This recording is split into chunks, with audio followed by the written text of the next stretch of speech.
کیا والدین کے نافرمان کی نمازیں بیکار ہیں؟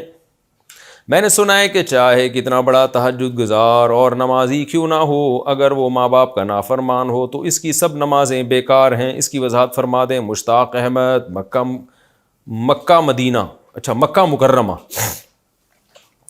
دیکھیں یقیناً برباد ہیں اس کی نمازیں، لیکن برباد ہونے کا مطلب یہ ہے کہ نماز اور تہجد کی جو مکمل برکتیں ہیں وہ حاصل نہیں ہوں گی۔ یہ مطلب نہیں ہے کہ نماز اور تہجد کا ثواب ہی نہیں ملے گا، وہ تو ملے گا، ظاہر ہے اللہ تعالیٰ کسی کی نیکی ضائع نہیں کرتے، لیکن ماں باپ سے بد اخلاقی کی وجہ سے بہت بڑا نقصان یہ ہوگا کہ یہ نماز اور تہجد قیامت میں بخشش کا ذریعہ نہیں بن سکتی۔ یہ ضرور ہے کہ نماز کا جو چھوڑنے کا جو عذاب تھا اس سے بہرحال بچ جائیں گے، اور تہجد کی وجہ سے کچھ نہ کچھ عذاب میں کمی ہو جائے گی، لیکن ماں باپ کو ستانا اور ان کو تکلیف دینا یہ تو بہت بڑا جرم ہے۔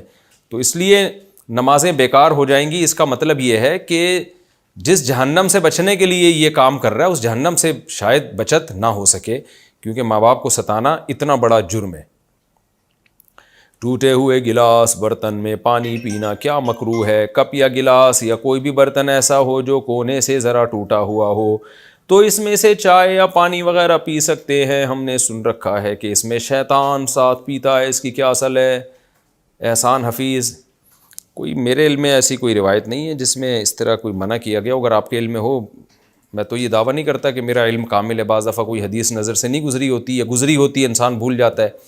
بہرحال آپ کے علم میں کوئی ایسی حدیث ہو تو اس کا ریفرنس دے دیں، میں دیکھ لوں گا۔ بظاہر میرے علم میں اس طرح کی کوئی روایت ہے نہیں جس میں ٹوٹے ہوئے برتن سے پانی پینے سے منع کیا ہو۔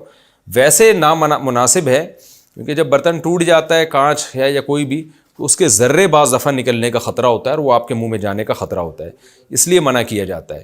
اور اگر ذرات نہ بھی جائیں تو اس جگہ میل جم جاتا ہے، وہ صفائی صحیح طرح نہیں ہو پاتی، دراڑ ہوتی ہے نا، اس میں میل جم جاتا ہے، تو وہ جب گھر میں برتن دھلتے ہیں تو وہ صحیح طرح اس کی صفائی نہیں ہوتی، تو یہ بھی خطرہ ہوتا ہے وہ گندگی منہ میں جائے گی، اس لیے منع کیا جاتا ہے، ورنہ کوئی شرعی قباحت نہیں ہے اس میں۔ عشق الہی کس درجے میں مطلوب ہے؟ کیا عشق الہی میں کمی اور زیادتی ہوتی رہتی ہے یا صرف اس کی کیفیت بدلتی رہتی ہے؟ علی حیدر چیچا وطنی، جی کیفیت ہی بدلتی ہے، اسی کو کمی زیادتی سے تعبیر کیا جاتا ہے۔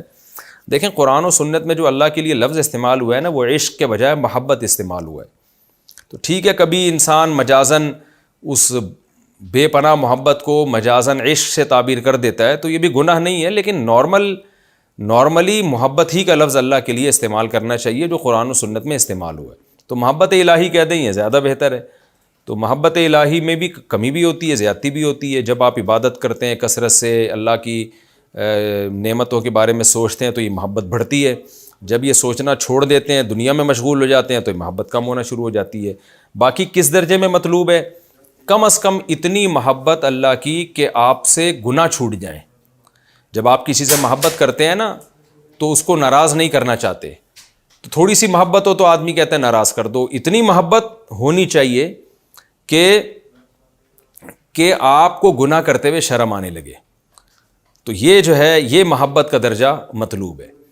کہ یہ حدیث میں بھی یہ سکھایا گیا ہے کہ اللہم اقسم لنا من خشیتک ما تحول بہ بیننا وبین معصیتک ومن طاعتک ما تبلغنا بہ جنتک۔ اپنی اتنی اطاعت، اپنی اتنی محبت ہمارے دل میں ڈال دے جو ہمیں تیری جنت کی طرف پہنچا دے، یعنی ہم سے گناہ چھڑوا دے تاکہ ہم جنت میں چلے جائیں۔